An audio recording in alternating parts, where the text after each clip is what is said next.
आपके कारनामे ऐसे हैं, मोदी आपके साथ जुड़ नहीं सकता है। हमें कोई पागल कुत्ता ने काटा है क्या कि एनडीए में हम जाके शामिल हो जाएं? टीआरएस कांग्रेस को वोटों का बंटवारा कराने के लिए तिजोरी खुली करके बैठ गई है। BJP is called the biggest jute factory of India, the biggest jumla factory and jute factory of India. Congress ने पर्दे के पीछे बीआरएस से गठबंधन कर लिया है। The chancellor of this university, the WhatsApp university which propagates all this nonsense, is prime minister Narendra Modi himself. BRS Congress को वोटों का बंटवारा कराने के लिए तिजोरी खुली करके बैठ गई है।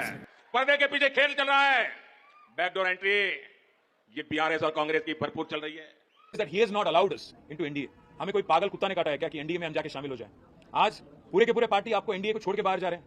आपको अगर आप देखेंगे, शिवसेना छोड़ के गई, आपको जनता दल यू आपको छोड़ के गई है, तेलुगु देशम आपको छोड़ के गई है, शिरोमणि अकाली दल आपको छोड़ के गई है। साथ है कौन आपके? सीबीआई, ईडी, आईटी, इनके अलावा है कौन आपके एनडीए में? आज प्राइम मिनिस्टर ये मानते हैं अपने आप को कि वो बहुत क्लीन आदमी है और बाकी पूरा दुनिया करप्ट है। प्राइम मिनिस्टर को मैं याद दिलाना चाहता हूं, क्या हो गया हिमंत बिस्वा शर्मा पे जो केस था, आपके पार्टी में शामिल हो गए, केस गायब।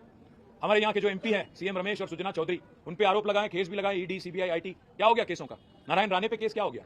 ज्योतिरादित्य पे, सिंधिया पे जो केस थे, आपके साथ शामिल होने के बाद क्या हो गया? और आप जब बात करते हो प्राइम मिनिस्टर साहब कि फैमिली पॉलिटिक्स, डायनेस्टी, मैं आपसे पूछना चाहता हूं, है कौन अनुराग ठाकुर? धुमाल के बेटे नहीं है?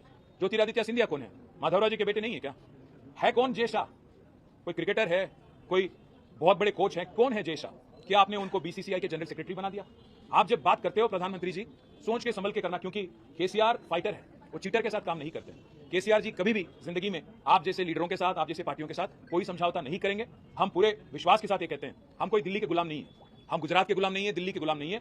हम तेलंगाना जनता के आशीर्वाद से आज तेलंगाना में 2 बार चुने गए, डेमोक्रेटिकली इलेक्टेड गवर्नमेंट हमारी है। अगर आपको लगता है कि आपके डराने से, आपके चिल्लाने से, आपका गला फाड़ फाड़ के बोलने से लोग यहाँ पे बहक जाएंगे और एक बहकावे में आएंगे, तो आपकी नादानी है। मैं चैलेंज करता हूं, अगर दम है बीजेपी में, नड्डा में, अमित शाह में, नरेंद्र मोदी में और जितने भी और लीडर हैं, आइए, tourist sir welcome to Telangana, हमें कोई इतराज नहीं। आप आइए, गला फाड़ फाड़ के बोलिए, तेलंगाना जनता को समझाइए कि किया क्या आपने तेलंगाना के लिए पिछले 9 साल में, और कोई अगर वोट देना भी चाहे तो क्यों दें आपको। मैं चैलेंज करता हूं, पिछली बार 105 सीटों में आपकी जमानत जब्त हो गई थी, इस बार 110 सीटों में आपकी जमानत जब्त हो जाएगी, और इस बार आपको एक भी एमपी आपको तेलंगाना से नहीं मिलेगा, क्योंकि आप इतने झूठ बोल चुके हो, इतने कारनामे कर चुके हो। और सबसे अहम बात ये पूछना चाहता हूं प्राइम मिनिस्टर, आप ये मानते हो अपने आप को कि आप बहुत ही साफ इंसान हो, बहुत ही करप्ट, क्या बोलते हैं उनको, क्लीन इंसान हो, तो आप क्यों मुखर गए?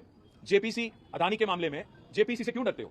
अदानी के मामले में एक बार भी प्रेस के आगे आके क्यों नहीं बोलते हो? जब श्रीलंका की गवर्नमेंट ने खुद कहा कि वो दबाव में उनको लाया गया, भारत सरकार की तरफ से प्राइम मिनिस्टर मोदी ने खुद श्रीलंका प्रेसिडेंट को बोला कि आपको एक 6000 करोड़ वाला कॉन्ट्रैक्ट अदानी को देना है, क्यों आप आज तक नहीं क्लैरिफाई करते हो? क्यों आप बोलते नहीं हो?